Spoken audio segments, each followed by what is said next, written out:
All right, for this example, we are asking, is 2, 5 a solution for the system of linear equations? It's important to remember that in this point, 2, 5, x is 2 and y is 5.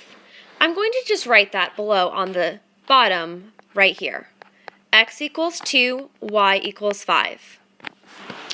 Now what we're checking is to see if this solution set where x is 2 and y equals 5, if that makes both of these equations true.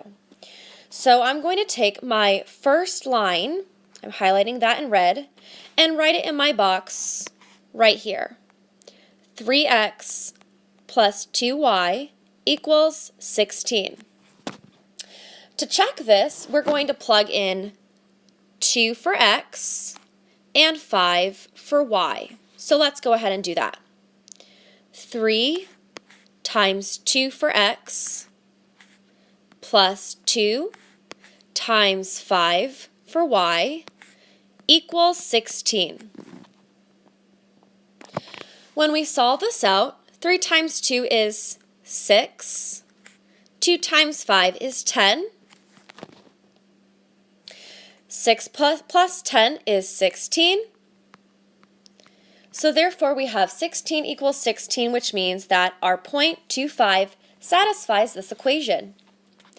Lastly, we're going to check our second line, which is 7x plus y equals 19, and I'm going to write this on the side.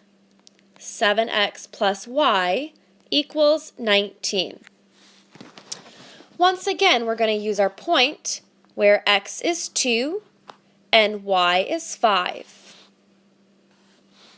So we have 7 times 2 for x plus 5 for y equals 19.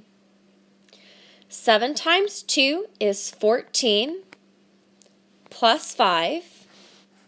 And when we add 14 plus 5, we get 19 equals 19, which means that the point satisfies this equation as well. So what we will say is that the point